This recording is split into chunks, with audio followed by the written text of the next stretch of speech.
Mengapa mesti ada akhirat? Kenapa tidak cukup dengan dunia saja? Itulah yang sedang dipertanyakan oleh golongan ateis. A tidak ada, T Tuhan, is keyakinan. Ateis, keyakinan yang mengatakan tidak ada Tuhan. Bagi mereka dunia inilah segalanya. Tidak ada akhirat, tidak ada surga, tidak ada neraka, tidak ada malaikat, tidak ada ruh, dan puncaknya adalah tidak ada Tuhan. Maka Islam memberikan jawaban. Kenapa mesti ada akhirat? Orang yang paling kaya yaitu Qarun. Maka bagi Qarun dunia inilah segalanya. Tapi setelah Islam datang, dunia tidak ada apa-apanya. Dunia hanyalah satu tetes tangan yang dicelupkan. Jari engkau celupkan di tengah samudera yang luas, lalu tarik ujung jarimu. Air yang menempel di ujung jarimu setetes, itulah dunia wahai Qarun. Sedangkan alam semesta, lautan, samudera, itulah akhirat. Dunia tak ada apa-apanya. Dengan meyakini ada akhirat, orang yang kaya raya hilang keangkuhan dan kesombongannya. Kalau tidak ada akhirat, maka mereka akan mengatakan, akulah segalanya. Tapi ketika Islam mengajarkan ada akhirat, mala a'yunun ra'at, belum pernah dilihat mata, wala uzunun sami'at, belum pernah didengar telinga, wala khatara ala qalbi bashar, belum pernah terlintas di hati manusia.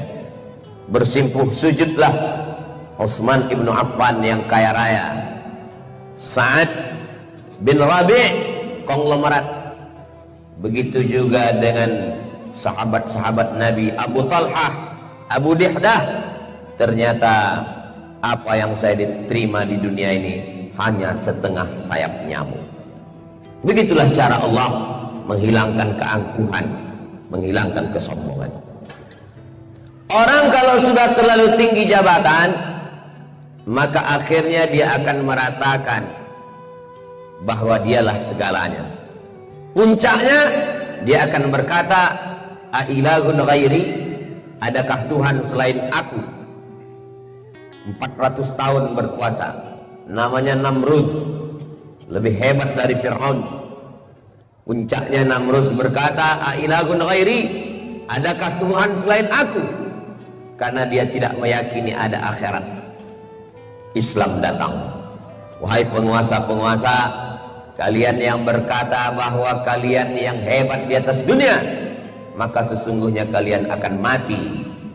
Kalaupun kalian berkuasa, itu titipan Allah. Tu'izzu man tasha, Allah mengangkat setinggi-tingginya. Wa tuzillu man tasha, Allah menjatuhkan sehina-hinanya. Akhirnya Namrud yang berkata, tidak ada Tuhan selain aku, adakah yang lebih berkuasa selain aku? Allah mematikannya dengan sangat hina. Innallaha la yastahi ay yaqriba mathalan ma ba'udatan fama fawqaha. Allah tidak malu menciptakan seekor nyamuk. Nyamuk itu terbang masuk ke dalam hidung, masuk ke dalam telinga Namrud, menembus otaknya, menggigit otak kepalanya. Dia pukul kepalanya tidak hilang, dia hantukkan ke dinding, dia pukul dengan palu godam, akhirnya mati dalam keadaan terhina. Adakah yang lebih hebat dari Fir'aun?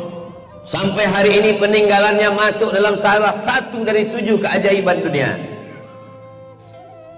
Dia berkata, tidak ada Tuhan selain aku. Ana rabbukumul a'la, aku adalah Tuhan kamu, kata Fir'aun. Falamma adrakahul gharaq, matinya juga menyakitkan. Kita tidak sanggup minum air garam, asin, kering di tenggorokan. Fir'aun bukan hanya sekedar terteran air garam. Air garam itu masuk ke dalam paru-parunya. Bayangkan sakitnya paru-paru diisi air garam. Ketika mumi ditemukan, Tidak mungkin ada air masuk ke paru-paru, karena Allah sudah menciptakan mekanisme tubuh yang begitu indah. Orang kalau sambil bicara, sambil tertawa, minum, dia akan tersedak, dia akan batuk, air akan tertumpah keluar. Tapi Fir'aun mati dengan sangat menyakitkan. Air garam tertelan masuk ke dalam paru-parunya sampai akhirnya dia mati. Dan ketika muminya digali, ditemukan ada garam di dalam paru-paru. Kematian yang hina, kematian yang sangat menyakitkan, kematian yang tidak ada apa-apanya dibandingkan dengan kuasa Allah Subhanahu wa taala. Air yang dikatakan bisa mematikan, menyelamatkan Nabi Musa alaihissalam. Bukankah dulu dia yang mencampakkan Nabi Musa? Bukankah dulu dia yang akan membunuh Nabi Musa? Ibunya diilhamkan Allah, wa auhayna ila ummi Musa an ardi'ih. Kalau engkau takut anakmu disembelih oleh Fir'aun, susukan anakmu. La takhafi, jangan kau takut. Wala tahzani, jangan kau sedih. Alqihi fil yammi, hanyutkan dia ke sungai. Air tidak bisa membunuh anak kecil, tapi air bisa mematikan penguasa yang zalim. Allah punya kuasa, tak ada yang sulit bagi Allah. Innama amruhu idza arada syai'an ayyaqula lahu kun fayakun. Seandainya tidak ada akhirat, betapa indahnya hidup Namrus. Seandainya tidak ada akhirat, betapa indahnya hidup Fir'aun. Seandainya tidak ada akhirat, betapa indahnya hidup Qarun. Masih ada akhirat. Hai Qarun, kau tidak ada apa-apanya. Di akhirat kau hanyalah sebesar butiran debu di tengah kuasa Allah. Hai Namrus, hai Fir'aun, kau hanyalah sebesar ujung rambut di tengah angkasa samudra ciptaan Allah Subhanahu wa taala. Akhirat membuat orang kaya tidak merasa punya apa-apa. Akhirat membuat orang yang berkuasa merasa hampa karena masih ada akhirat. Bagaimana dengan orang miskin? Terlahir dalam keadaan susah, ayah meninggal, ibu tidak ada, keluarga tidak peduli, teraniaya, terzalimi. Orang Islam tidak akan putus asa. Kenapa? Masih ada harapan, masih ada akhirat. Begitulah Allah ciptakan akhirat supaya dia menjadi bagian harapan. Manusia bisa hidup 3 hari kalau tidak ada air. Orang bisa hidup 3 bulan kalau tidak ada makanan pokok, tidak ada padi, tidak ada jagung, tidak ada sagu. 3 bulan ke depan orang masih hidup. Kalau hari ini semua air asin masuk ke sungai, kita masih bisa hidup 3 hari lagi. Hari Sabtu, hari Ahad, hari Senin dunia ini baru kosong. Tapi kalau orang sudah tidak ada harapan, dia akan putus asa, dia akan bunuh diri. Angka kematian bunuh diri tertinggi di dunia bukan di Afrika, bukan di Asia, bukan di Indonesia. Angka bunuh diri tertinggi di Amerika, di Eropa, di Jepang, di Korea. Mengapa bunuh diri? Tidak ada harapan. Pegawai stres, ditekan atasan. Karyawan-karyawan dianggap tidak punya masa depan. Tapi dalam Islam, penggali kabel optik dari mulai jam 6 pagi menggali tanah sampai tenggelam matahari, gaji yang diharapkan hanya 50.000. Sampai masa gajian, gajinya pun diambil oleh pemborong, oleh orang kaya, oleh mandor. Dia tetap tersenyum. Kenapa? Masih ada akhirat. Di akhirat nanti baru nampak siapa yang berkuasa. Itu dia ucapkan 17 kali sehari semalam. Subuh 2 kali, zuhur 4 kali, asar 4 kali, maghrib 3 kali, isya 4 kali. Ditambah lagi dengan salat duha, qabliyah, ba'diyah, tahajud. Malik yaumiddin. Malik, engkau yang memiliki yaumiddin, hari pembalasan, hari akhirat. Hai orang zalim, hai orang yang memakan gaji karyawan, hai orang yang tidak mau berzakat, hai orang yang tidak peduli kepada fakir miskin, Malik yaumiddin, ada akhirat. dunia ini hanya sekejap sementara. Umur umat Nabi Muhammad sallallahu alaihi wasallam baina sittin wa sab'in, antara 60 tahun sampai 70 tahun. Tapi akhirat khalidina fiha abada, kekal selama-lamanya. Begitulah Allah menciptakan ada akhirat, supaya yang hidup jangan putus asa, supaya yang kaya jangan bangga, supaya yang punya kuasa jangan semena-mena, supaya yang susah jangan berkeluh kesah. Yang susah tetap bisa tersenyum, karena sesusah-susahnya di dunia masih ada harapan bahagia di akhirat. Yang kaya tidak boleh semena-mena, karena nanti akan dituntut di hadapan Allah. Faman ya'mal mithqala dzarratin khairan yarah. Sebesar biji sawi, sebesar ujung rambut, sebesar tapak kaki semut yang hitam, akan dituntut, diminta tanggung jawab di hadapan Allah Subhanahu wa ta'ala. Itulah mengapa salah satu rukun iman antuk minabillah, beriman kepada Allah, wa malaikatihi, beriman kepada malaikat, wa rusulihi, beriman kepada rasul-rasul. Beriman kepada Allah, antuk minabillahi wa malaikatihi wa kutubihi wa rusulihi wal yaumil akhir. Beriman kepada hari akhirat, bahwa dunia ini akan berakhir. Kita akan diminta tanggung jawab di hadapan Allah. Kullukum min Adam, semua kamu dari Adam. Wa Adam min turab, Adam dari tanah, akan kembali ke dalam tanah, akan dimakan cacing tanah, akan diminta tanggung jawab di hadapan Allah Subhanahu wa ta'ala. Abu Jahal, Abu Lahab tidak percaya dengan hari akhirat. Datang Asi bin Wa'il membawa tulang kering yang sudah tidak lagi ada lemak tulangnya, tidak lagi ada urat-uratnya, sudah menyatu dengan tanah.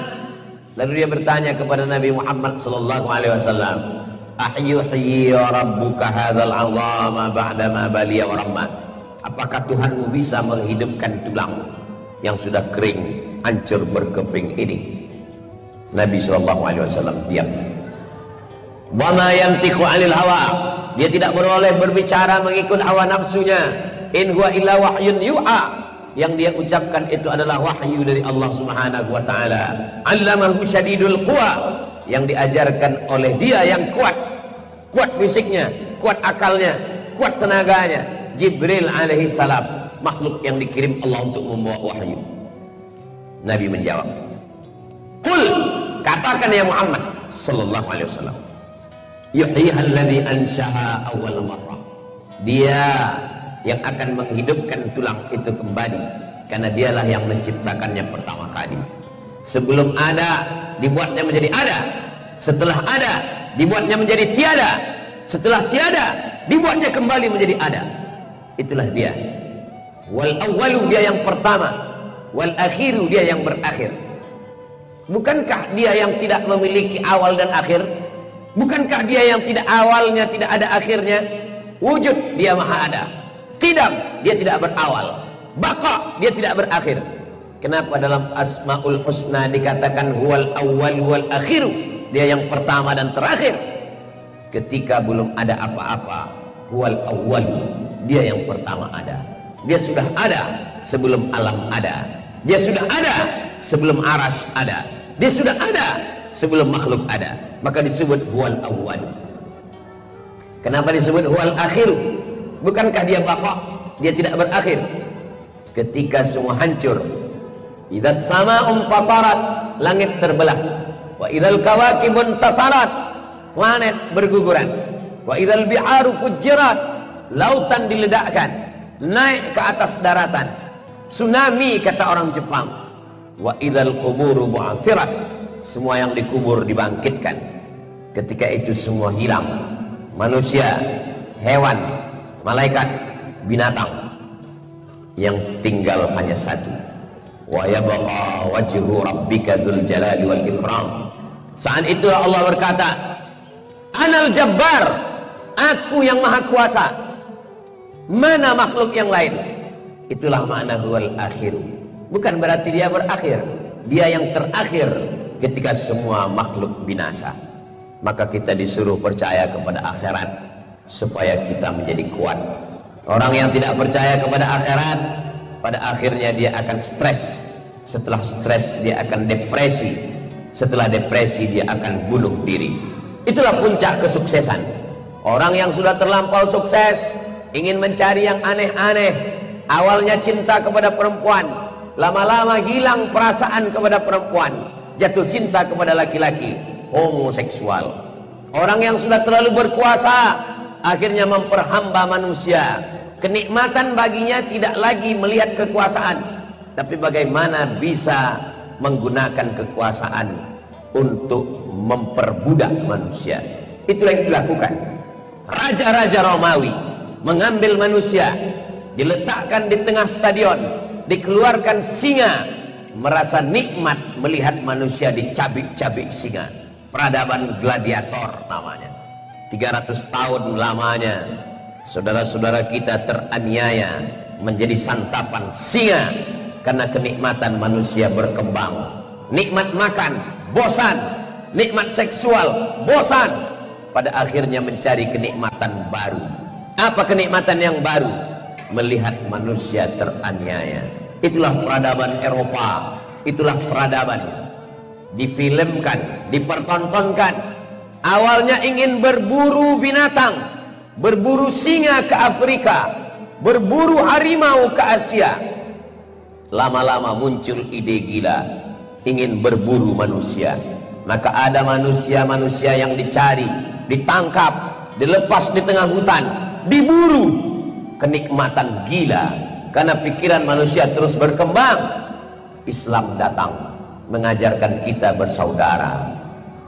Semua manusia ini bersaudara, terlepas dari perbedaan warna kulit, suku, bangsa dan bahasa. La yu'minu ahadukum, kamu tidak beriman hatta yuhibba li akhih, sampai kau sayang kepada saudaramu ma yuhibbu li nafsih, sama seperti sayang pada diri sendiri. Maka kepuasan orang beriman adalah ketika melihat saudaranya makan, ketika bisa menyantuni anak yatim, fakir miskin. Maka ada namanya ibadah harta. Orang kaya mengeluarkan ibadah harta, zakat namanya. Zakatnya sudah, ada lagi wakaf namanya. Wakafnya sudah, ada lagi infak namanya. Infaknya sudah, ada lagi sedekah namanya. Ada lagi, setelah itu dia akan memberikan hibah. Ada lagi, setelah itu dia akan meninggalkan wasiat. Begitulah Allah memberikan kepuasan baru kepada manusia. Kepuasan akal, kepuasan ingin mengoleksi perempuan, kepuasan ingin mengoleksi kekuasaan, ingin mengoleksi kekayaan. Setelah Islam datang, yang dikoleksi adalah anak yatim, yang dikoleksi adalah sekolah pondok tahfiz Quran, yang dikoleksi adalah panti-panti jompo yang diberikan makanan. Kepuasannya adalah ketika melihat saudaranya menyuap nasi. Datang seorang laki-laki mengadu, ya Rasulullah, hatiku sangat keras, tidak bisa menerima nasihat. Kata Nabi, at'imil masakin, beri makan orang miskin, wamsah ra'sal yatim, usap kepala anak yatim. Ada kepuasan yang luar biasa. Sampai pada akhirnya jiwa-jiwa manusia itu tunduk karena dia merasa bukan apa-apa dan bukan siapa-siapa. Remaja, tua, sakit, mati. Pada akhirnya kita akan berakhir. Mana Fir'aun? Mati. Mana Qarun? Mati. Mana Namrus? Mati. Apa yang disombongkan? Apa yang dibanggakan? Yang kekal abadi, Sayyidina wa Maulana Muhammad sallallahu alaihi wasallam. Kalau Fir'aun mati, Nabi Musa juga mati.